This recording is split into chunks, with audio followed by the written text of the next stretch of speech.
Dive in to the land of Dawn once again for game number 2. Match number 2 of the day as well. A best of 1. Volatile. Both teams will try to top their groups with this one. High stakes. As again, we get into the mid lane. And so far in this tournament, we've seen kind of a mix, right? Just based on game 1. Obviously still very low data, but mid control doesn't always equal the win early on now.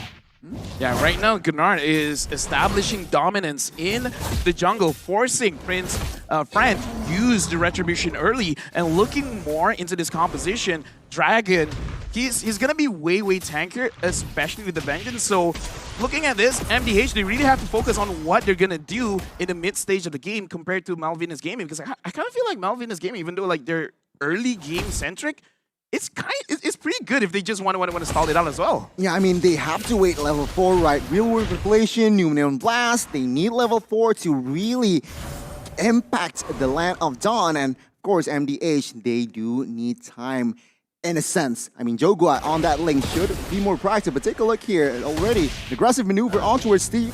Will this be the first blood? And need my help. Will not pop that flicker just yet. No first blood in the first minute. Yeah, you know, both teams, again, just respecting each other. Not even a flicker or just a battle spell burnt out there. You can see both teams, they're just trying to play it slow. But in the XP lane, Dragon here already doing so much early on the glue. And Joga is going to be forced to back off. Even though they kind of traded, right? The Lapu, the King, was able to clear it out, getting a bit more pressure to set up for the Turtle. So that's the question we have to start asking now. Who's going to start it up, and where is the countermeasure from the enemy team?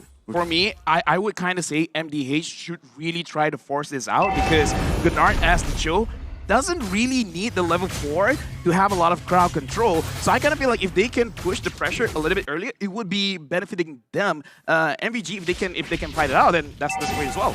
Yeah, good rotations already from the side of both Malvina's Gaming and MDH, but it is going to be Malvinas who starts the Turtle up. The King already popping in that Bravest Fighter. No ultimate for this fight as Nart tries to open up the map. Will be stunned up by Stephis. Nart looks for a play. Jumps in with the way to Dragon, bringing Harley back, and that's going to be Numenant Blast as well. Time to blade popped into the back, but it's going to be the Numenant Blast connecting on the 3 members. It's still Joga who finds the Retribution. Goes on to Steffe. It's a 2-for-1. Joga now still in the midst of it all. Dragon dealing so much with the split.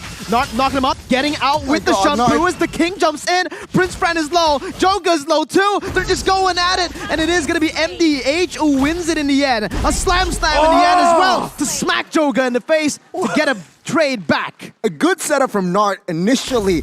Targeted the Eve, gets it, and he gets taken down early, which means MDH can force a little bit more fight. But MVG managed to find some compensation, taking down a member. And let's see, it's a reset for both, but MDH is still in the lead. Yeah, like I like that both teams are playing towards their own advantages, right? Because MDH tried to secure the mid laner first, picking it off first is very good. But we definitely see the power when it comes to MVG just by having this glue. Like, oh my god, like even the lane's like, please don't run away. I haven't been meta for so long. Let's fight. Dude, you can see the glue practically just carried that team fight, right? He was 1v3 and he didn't even have the Vengeance for the fight. So imagine with the Vengeance how much of a threat the glue is.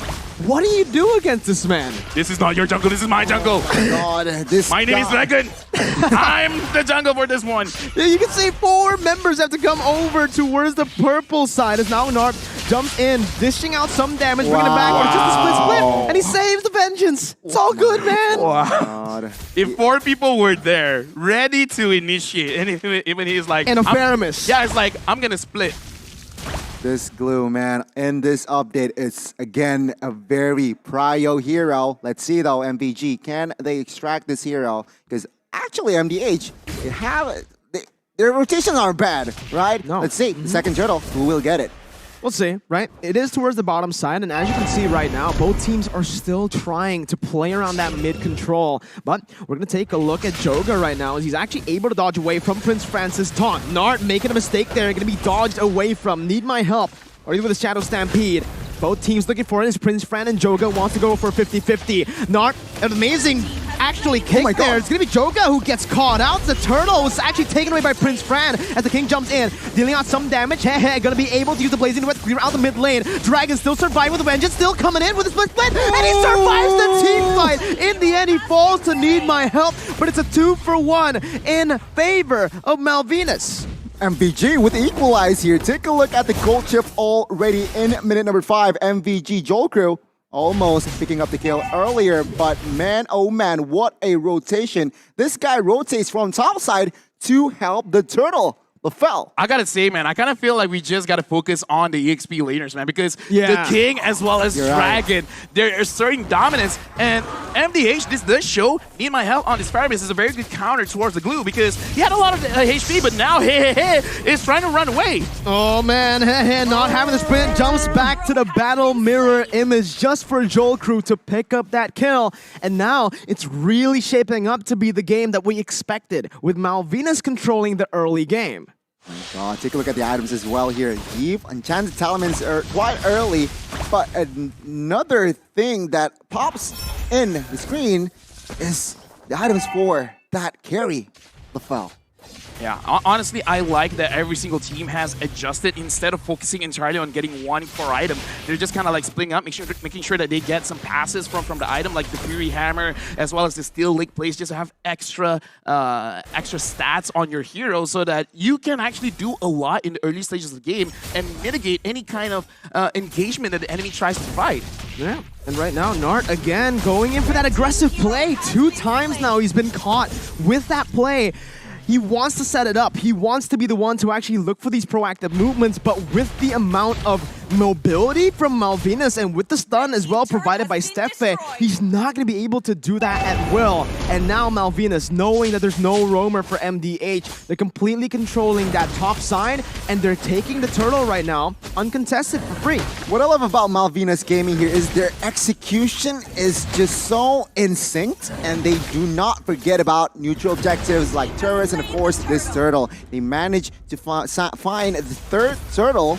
Let's see, MDH, they need some compensation here. Yeah, Goldie's building. No, honestly, like I'm looking at this game and I'm seeing what are they waiting for, because Malvinas Gaming, look at this, the damage is so strong, and it looks like they're gonna engage onto the jungler. Joga's gonna be caught there, but the Moon Blast and the real world manipulation basically zones everyone away from trying to follow that play up. MDH losing Joga on a Ling now that's behind of that Fredrin. The King using the Bravest Fighter just to clear out the waves. He's going to be punished here by a dive, and it's going to be the King who gets picked off, who jumps in looking for some more sustain. He gets out. Steffe looking for stun, jumps in, flickers as well under the turret just to smack him up. Harley surviving with one, buddy, one.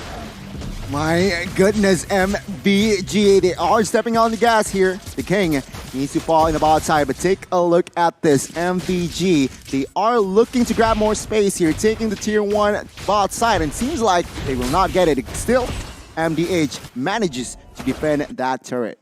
Right now, MVG, they're just solidifying every single lane for themselves, because MDH, it looks like they're kind of getting picked off one by one, because Gunnar tries to get information, but because the carry is there, you're going to get popped so fast. And I kind of feel like this is creating such a big problem for the side of MDH, because the glue is more tankier than the roamer, and when it comes to Joel Crew on this carry, he really doesn't care who's in front of him. So right now, MVG, they're getting their win condition. The King goes in, but he didn't catch anyone. Nart gonna be able to find a way to drag it onto Steffe. That's just the roamers. That's gonna be the back line, targeted by Prince Fan. Oh, they're now, engaged. real world manipulation on top of the Faramis ult, as that's gonna be the Blazing Duet popped in as well. Harley caught low. Joel Crew still free hitting with a full HP bar. He's still actually going to be able to push MDH back, but it's MDH who finds the pick.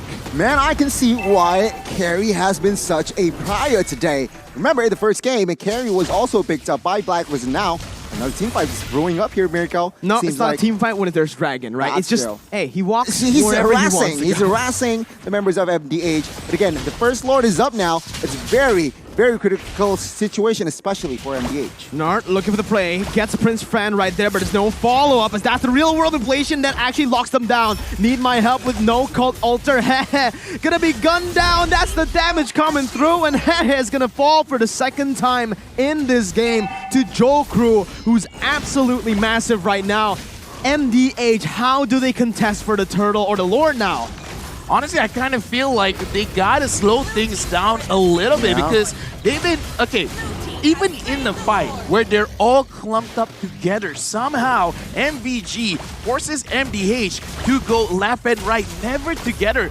So far, we've seen MVG controlling the movement of MDH. You guys have to split up, and when they do split up, it's usually the damage dealers all alone, making it so that they're very vulnerable to any kind of damage coming in from MVG. So right now, MVG, they're telling MDH, you go left, you go right. Yeah. I'm shot calling for you. I mean, you're right, MDH, they need to pick their battles here. They do not want to get driven by the side of MVG. MVG now, with the Lord push, has established a 3,000 gold lead. But take a look at this, another purple invade perhaps. Nart again in the midst of it all, gonna be actually melted down there. That's Joku dealing so much. The call altar just to save him as Joga gets out. Doesn't get the purple buff, however. It's still Prince Fran who wins out that retry battle. And it is getting from bad to worse from MDH, with Malvinas completely controlling the map and even claiming MDH's jungle.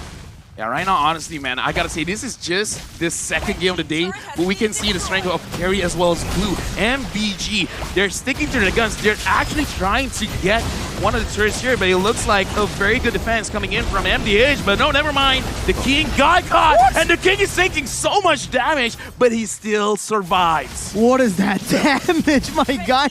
Oh my goodness, Joel Crew is an absolute monster on the carry right now. You can see here MDH already executing the split push potential that they have, because take a look at the items, take a look at the gold here. Carry 8,000 gold. No golden staff yet. No golden staff No yet. golden staff Exactly. yet.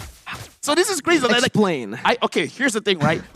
It looks like in terms of the players, there's two ways that you want to go with your build. Number one, quickly get your Corrosion Scythe, your Demon Hunter Sword, as well as your Golden Staff. But if you want to play a little bit more disciplined, you delay the Golden Staff just a little bit so that you get your Wind of Nature first, making it so that even if you do get engaged on, you can survive if your tank or your roamer is not there to protect you. So looks like in this game, Malvinas Gaming, they just do not want to lose their advantage that they've already piled up against MDH. So going for the safe pick, that's good. That's so unfortunate for Nart, man. He goes on to Harley, but the kick did not go through all the way. Hehe still on the back line with a Blazing Duet, dealing a whole lot of damage, but Joel Crew does more. Dragon now on to Hehe, who has the sprint. Hehe is running for the hills, gets out with a Battle Mirror image, and it's a 1-for-1. Nart for Harley, which is technically worth it, but oh my god, okay, we're good.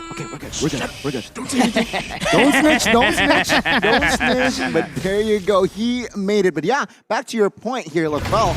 A very intelligent item from the side of Joel Crew. He doesn't want to, he knows he is dominating the game, but he has enough damage, so let's be more respectful. But now, the Lord is up. This is Enhanced Lord, so MDH, they need to figure something out. I kind of feel like if Joga can get a way to get onto Joel Crew, that's great, but we can see that Gunnar has been trying, and every single time he tries, he dies. It's not a good situation to be in. Hey, just got down by Dragon! Oh. What did you do, Dragon? Dragon, look at him. He just walks up menacingly and 4 people have to back off. Dragon is just dragging everyone all around. Oh my, look at him. He's just walking with swag, man. He looks like he doesn't care. He doesn't care. He dragged him from the mid lane all the way back to the base. He doesn't care, man. He doesn't care. It's a good mindset to be in when you don't have to care. This is why you ban glue. I feel like in this match, in this current tournament, if you're the first pick, you should prior glue, and if you're the second pick, you just ban that glue out. Let's see here, the offense and defense for both teams. Seems like MVG, with this goal established already, they might take 2 base turrets if they're lucky, if MDH screws up, let's see. The King now jumping with the Bravest Fighter. What? Oh my goodness, the Gold Altar isn't enough. He flickers out just to die towards Joel Crew. Oh my god, does he have Golden Staff? Please tell me he has Golden Staff now, right? Yeah. Mirko, Gani, answer this riddle. What are you going to do against someone that doesn't die and someone that does too much damage? You run. You run. Thank you very much. I do agree. You run. That's okay. It's a good riddle. It's a logical answer. That's a logical answer. Yeah. Exactly. But let's it's not the answer I'm looking for, but it's logical. Okay. What's the answer you're looking for? I'm looking for an engage by MVG. And they are doing it right now. Need my help. Gonna be taken down. Nart now still trying to zone the other members away. Jumps in with the G Kundo, but is not gonna be able to find the way to Dragon as the King jumps in with the Bravest Fighter. But again, it's just a Cult Altar defensively. There's no counterplay right now towards what Malvinas are doing. They're even just walking into turret range of the base turret, dishing out some damage, sieging it down with no minion waves. They are absolutely controlling this game. Looking bleak for MDH. They are now behind 6,000 gold. Oh my god, another engage. Again, Dragon here, he just jumps in and he is going to be able to zone away with a nature pop, but that's the magic damage coming through. Joel Crew, free hitting on the back, getting the double. The King, who has the damage reduction, will not be able to survive this. That's the mid-base turret taken out without a minion.